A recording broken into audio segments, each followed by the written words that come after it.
እንግዲህ ጋምቤላ ከተማ በአሁኑ ሰዓት በእበትና በከብቶች ሽንት ግማት ተጨማልቆ ያለ ማለት ይቻላል። ኢራንና አሜሪካ ተጣሉ፣ ነዳጅ ሊጠፋ ነው ምናምን የሚል ነገር አያሳስባቸው። ከናካቴው ከዓለም ወሬ ራሱ ውጭ የሆኑ ናቸውና በራሳቸው ዓለም ነው የሚኖሩት። ከሆነ ክልል ወደሆነ ክልል ደግሞ ሲገቡ እዚህ ቦታ ላይ የሆነ ወታደር አጋጥሞን የሆኑ ሰዎች ሊገሉን ይችላሉ ምናምን ብለው ራሱ አይፈሩም። ለዛ ነው ፍርሃት የሚባለውን ነገር ራሱ በቃላት አያውቁትም ያልኳቸው።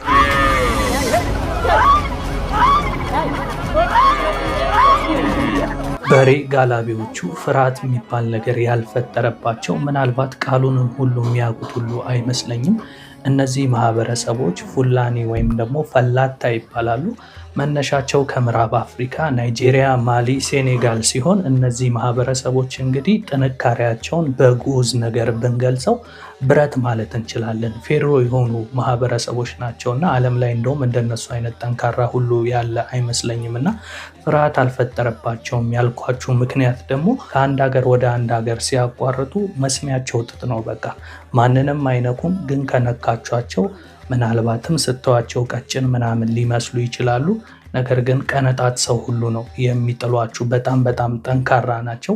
እነዚህ ማህበረሰብ በዋነኝነት በከብት ማርባት ላይ የተሰማሩ ሲሆን በዛሬው ዕለትም እንግዲህ በኢትዮጵያ ድንበር በጋምቤላ ክልል ውስጥ በምትመለከቷቸው መንገድ እንግዲህ ለቁጥር የሚያዳግት ከብቶችን ይዘው ወደ ሚሊዮን ይቆጠራሉ። እንግዲህ እዚህ ጋር እንደምትመለከቱት ከተማውን ሁሉ ወረውት ነበርና የከተማው ሰዎች ከየት ነው የመጡት ብለው በግርምት ሁሉ ሲመለከቷቸው ነበር። እነዚህ ጎሳዎች ታዲያ ዘላን የሚባሉ ጎሳዎች ናቸው። በቋሚነት የሚኖሩበት ሀገር የለም። ከአንድ ሀገር ወደ ሌላ ሀገር ከብቶቻቸውን ይዘው በመሄድ ነው ኑሯቸውን የሚያደርጉት። የሆነ ቦታ ላይ ይሰፍራሉ።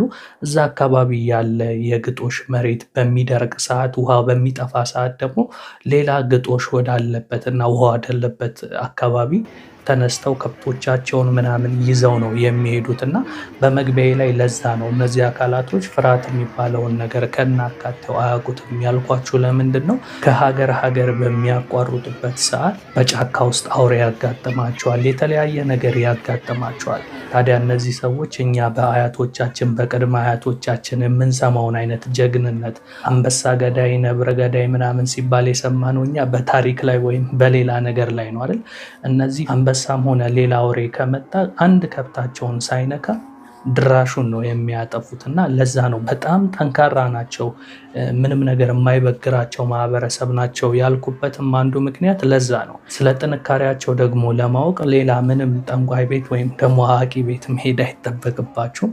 ለምሳሌ ከአንድ ሀገር ወደ አንድ ሀገር በመኪና ራሱ ጉዞ በጣም ከባድ ነው፣ ሩቅ ነው አይደለም የሚባለው። እነዚህ ሰዎች በእግር የሚጓዙት መንገድ እኛ ፓስፖርት አውጥተን በአውሮፕላን ከሆነ ሀገር ወደ አንድ ሀገር የምንሄድበትን ርቀት ነው እነሱ ይህንን ሁሉ ከብት ይዘው በእግራቸው የሚጓዙት። እንዳልኳችሁ ከምዕራብ አፍሪካ ነው መነሻቸው። ከናይጄሪያ፣ ማሊ ምናምን ተነስተው ይታያችሁ በሱዳን አድርገው ኢትዮጵያን አቋርጠው አሁን የሆነ ሰው የማይኖርበት አካባቢ ላይ ግጦሽና ውሃ ያለበት ቦታ ላይ ነው እንግዲህ የሚሰፍሩት። እና እዛ አካባቢ ላይ ለተወሰኑ ዓመታት ይቆያሉ ወይም ደግሞ ለወራት ይቆዩና ያ ነገር ሲያልቅ ደግሞ ተመልሰው ነው የሚሄዱት። እና የሚገርማችሁ ከሰው ጋር አይነካኩም። ማለትም ሰው የሰፈረበት ቦታ ላይ ሄደው አይሰፍሩም። ምክንያቱም ከሌሎች ሰዎች ጋር ግጭት ውስጥ መግባት ስለማይፈልጉ። ነገር ግን ከእንደነዚህ አይነት ሰዎች ጋር ግጭት ውስጥ ብትገቡ እንግዲህ እንዳልኳችሁ ነው ጥንካሬያቸው ምን አይነት እንደሆነ ስትመለከቷቸው ቀጭን ምናምን ይመስላሉ። ነገር ግን ሰውነታቸው ናቹራል በሆነ በተፈጥሮ ነገር እየዳበረ ነው። ስጋ ነው ምግባቸው፣ ቅቤ ነው ምግባቸው፣ ወተት ነው ምግባቸው። እና የጥንካሬያቸውም ደግሞ ማሳያ የሰው ልጅ በመኪና ሄዶ የማይጨርሰውን መንገድ እነሱ በእግር ነው የሚያቋርጡት። እና ወይ ፍንክች ነው፣ ምንም ድካም ምናምን የሚባል ነገር አይታይባቸውም። እና በዛሬው ዕለት እንግዲህ የኢትዮጵያን ድንበር በሚያቋርጡበት ሰዓት ሰዎች ማን ናቸው ምንድን ናቸው የሚል አይነት ጥያቄዎች ሲጠይቁ እኔም እነዚህ ሰዎች ምንድን ናቸው ብዬ ሪሰርች በማረግበት ሰዓት ስለነሱ የተለያዩ ጥናቶችን በማረግበት ሰዓት ያገኘሁትን ኢንፎርሜሽን ነው ለእናንተ የነገርኳችሁና እጅግ በጣም አስደናቂ ማህበረሰብ ናቸው። ሰው ሳይነካቸው የማይነኩ በራሳቸው ዓለም የሚኖሩ ነገር ግን የምድራችን እጅግ በጣም ጠንካራ አደገኛ ምንም ነገር የማይፈሩ ጎሳዎች ናቸውና እነሱ በሚያልፉበት ሰዓት ታዲያ ሙሉ ለሙሉ ከተማው መንገዱ ሁሉ ተዘግቶ ነበር። የምታዩቸው ከብቶች እጅግ በጣም ለቁጥር የሚያዳግቱ ስለነበሩ መኪኖች ማለፊያ አጥተው ነበረ። ከትላንትና ምሽት ጀምሮ እስከ ዛሬ ምሽት ድረስ ሄደው አላለቁም ነው ያሉኝና እንግዲህ ቀጣይ መዳረሻቸው የት እንደሚሆን ፈጣሪ ነው የሚያውቀው። እኔ ግን ስመለከታቸው በጣም አስገርመውኛል። ከዛ በኋላ ደግሞ ስለነሱ ሪሰርች ሳረግ በጣም የሚገርሙና የዘመናችን በጣም ጠንካራ ልዩ የሆኑ ጎሳዎች እንደሆኑ ነው የሰማሁትና ኑሮ ማለት እንግዲህ እንደነሱ ነው። እነዚህ አካላቶች እንግዲህ ኢራንና አሜሪካ ተጣሉ፣ ነዳጅ ሊጠፋ ነው ምናምን የሚል ነገር አያሳስባቸውም። ከናካቴው ከዓለም ወሬ ራሱ ውጭ የሆኑ ናቸውና በራሳቸው ዓለም ነው የሚኖሩት። ከሆነ ክልል ወደሆነ ክልል ደግሞ ሲገቡ እዚህ ቦታ ላይ የሆነ ወታደር አጋጥሞን የሆኑ ሰዎች ሊገሉን ይችላሉ ምናምን ብለው ራሱ አይፈሩም። ለዛ ነው ፍርሃት የሚባለውን ነገር ራሱ በቃላት አያውቁትም ያልኳችሁ። ብድግ ብለው ብቻ ድንበራችሁን ሁሉ አቋርጠው ነው የሚሄዱትና ዛሬ እንግዲህ የጋምቤላን ክልል አቋርጠው በሚሄዱበት ሰዓት የጋምቤላ ከተማ በከብቶቹ እበት፣ ሽንት ምናምን በቃ በጣም ከመቆሸሿ የተነሳ የአካባቢው ነዋሪዎች ጋምቤላ ተነባች፣ ሽታውን ሁሉ አልቻለውም፣ የመንግስት ያለ ሁሉ የሚሉ አካላቶችን ሰምቻለሁ። እና ይህን ፈጥሬ ያወራው እንዳይመስላችሁ፣ አንዳንዴ ወሬ ለማጣፈጥ ብዬ የተናገርኩት ነገር ሳይሆን እችን ቪዲዮ ላሳያችሁ ራሱ ጋምቤላውያን ያሉትን ነገር። ይህ እንግዲህ በምስሉ ላይ የምትመለከቱት የፈላጣ ብሔረሰብ ጋምቤላን ከተማን ሰንጥቆ ሲያልፉ የሚያሳይ ቪዲዮ ነው የቀረጽኩላችሁ። እንግዲህ ጋምቤላ ከተማ በአሁኑ ሰዓት በእበትና በከብቶች ሽንት ግማት ተጨማልቆ ያለ ማለት ይቻላል። በባህል ዋዜማ ጋምቤላ ከተማ በእበትና በሽንት እንዲህ ሲበላሽ በጣም ነው የሚያሳፍረው። ነው የምሬን እምላችሁ። በቃ ጋምቤላ የማንንም መጫወቻ ሆነን እንቅር ማለት ነው።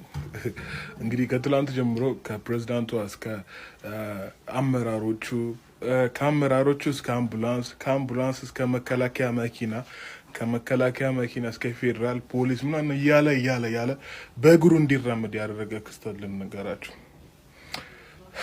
እንግዲህ ፈላጣ አገር ማቋረጥ ላይ ናቸው። ወደ ሀገራቸው ሊመለሱ ነው ምናምን የሚል ወሬ ተሰምቷል። ግን ቪዲዮን ነው እንግዲህ ትላንትና እንዳለ ከተማን ወሮት ገብቶ ነበር። ከብቶቻቸውን ይዘው ግመሎቻቸውን፣ የተለያዩ ነገሮች ይዘው ገብቶ ነበር። እንግዲህ መግባት ብቻ ሳይሆን ከተማውን እንዳለ ግን አድርገው ነው የወጡት። ወጡ ሲባል ደግሞ በጠዋቱ ስንነሳ ቅድም እንዳለ ድጋሚ ገብቶ ከተማውን እንዳለ ሞልተውታል። እስካሁን ደቂቃ ድረስ ወደ ማዶ መሻገር አይቻልም። እስከ መቼ ነው የጋምቤላ ሕዝብ የማንንም መጫወቻ ሆኖ የሚቀጥለው? እስከ መቼ ነው የማንንም መጫወቻ ሆነን የምንቀጥለው? እኔ ትላንት 1 ሰዓት ተኩል ሙሉ ነው መኪና ውስጥ የተቀመጥኩኝ። ኢትስ ቬሪ ሼምፉል፣ ኢትስ ቬሪ ሼም። እነሱ እንግዲህ እንዳልኳቸው ነው መስሚያቸው ጥጥ የሆኑ በቃ ማንንም የማይሰሙ ምንም ነገር የማያስፈራቸው ጎሳዎች ናቸውና በዛሬው ዕለት በማህበራዊ ሚዲያ ላይ ከተጋሩ ቪዲዮዎች በጣም አነጋጋሪው ነበር። አንዳንድ ሰዎች እንደውም የሆነ ስደት ምናምን የመጣ ምን ተፈጠረ፣ ምን ማት መጣብን አይነት ነገር እያሉ ነበር። እንደሚታወቀው አሜሪካ ኢራን ላይ የዛተችው ነገር ስለነበረ ይሄ ነገር ወደ አፍሪካ መጣ እንዴ፣ ሌላ ያልሰማነው ነገር አለ እንዴ እያሉ ነበር። ነገር ግን የነዚህ ማህበረሰብ ይሄ አኗኗራቸው የተለመደ ነው። ገና አሁን ከሚሄዱበት አካባቢ ደግሞ የተወሰኑ ወራቶችን ይኖሩና ደግሞ ወደ ሌላ ሀገር ደግሞ እንደዚሁ በእግራቸው ነው የሚያቋርጡት ብለውኛል። እና እንደነገርኳችሁ የሚያቋርጡት ሀገር ደግሞ እንደዚህ በኪሎ ሜትር አይደለም፣ በሺህ የሚቆጠር ኪሎ ሜትር ይህን ሁሉ ከብት ይዘው ነው የሚያቋርጡት። እና በጣም ያስገረሙኝ ማህበረሰብ ናቸው። ከዛ ባሻገር በከብት እርባታ የሚያክላቸው የለም ነው የተባለው። ከብቶቻቸውም ልክ እንደነሱ በጣም ጠንካሮች ናቸው። ምክንያቱም አሁን የኢትዮጵያ ከብት ወይም ሌላ እንደዚህ ጉዞ ያለመደ ከብት ቢሆን በየበረሃው ላይ ይሞታሉ ብዬ ነው የማስበው። ግን የነዚህ ከብቶች ግን እንደ አሳዳጊዎቻቸው ራሱ በጣም ጠንካራ ናቸውና ከሀገር ሀገር በሚሄዱ ሰዓት ራሱ መንገድ ላይ ራሱ የሚሞትባቸው ከብት የለም ነው ያሉኝና ምናልባት የሚያበሏቸው ግጦሽ ራሱ የሆነ አይነት መድኃኒትነት ያለው ሳይሆን አይቀርም። እኔ እንደውም ተከትያቸው ከብቶቻቸውን የሚያበሉትን እና እነሱ የሚበሉትን ነገር በልቼ እኔ ራሱ ከበሽታ ከምን ነፃ የሆንኩና ጠንካራ ሰው ብሆን ምናምን ብዬ ተመኘው። ያው ነዳጅም ሀገራችን ላይ የለም አይደለ? በእግሬ ከሀገር ሀገር ለመሄድ እንዲመቸኝ የእነሱን አይነት ላይፍ ስታይል በለመድኩኝ ብዬ ነው የተመኘሁት። ምክንያቱም እኔ ከሆነ ወደሆነ ቦታ ራሱ የአንድ ታክሲ መንገድ ብሄድ በቃ ድካም በድካም ነው የምሆነው፣ እኔ ብቻ ሳልሆን ብዙ ሰዎች። ለዚህም ነው ከተማ ላይ አጭር መንገድን እንኳን ሰዎች ቆመው ታክሲ ሲጠብቁ፣ ትራንስፖርት ሲጠብቁ የምናየው እና እነዚህን ሰዎች ግን ከሀገር ሀገር እንደሚያቋርጡ ስሰማ ምን አይነት ምግብ ቢመገቡ ነው? እንደገና ደግሞ እንደዚህ መስሚያቸው ጥጥ የሆነውና ምንም ነገር ፍርሃት የሚባል ነገር ያልፈጠረባቸው ከምን የተነሳ ነው ብዬ እንደነሱ ለመሆን የመጨረሻ ጉጉት ነው የያዘኝና እናንተስ እነዚህን ማህበረሰቦች ስታዩቸው ምን አይነት ስሜት ተሰማችሁ? ለማንኛውም በማህበራዊ ሚዲያ ላይ ምን ተፈጠረ፣ ማን ናቸው ብላችሁ ስለ እነዚህ ሰዎች ምንድናቸው ብላችሁ ለተጨነቃችሁ ሰዎች እና በውስጥ መስመር አንዳንዶች ኤላ ስለዚህ ጉዳይ የምታውቀው ነገር ካለ ብላችሁ በጠየቃችሁኝ መሰረት ነው እስኪ ምን ይሆን ብዬ እኔም ሪሰርቾች አድርጌ ያገኘሁትን ነገር ነው ወደ እናንተ ያካፈልኳችሁ። ነገ በሌላ ቪዲዮ ድጋሚ እስክንገናኝ የዛሬን እዚህ ላይ ያበቃለሁ። የእናንተው ኤላ ነበርኩ። መልካም ጊዜ።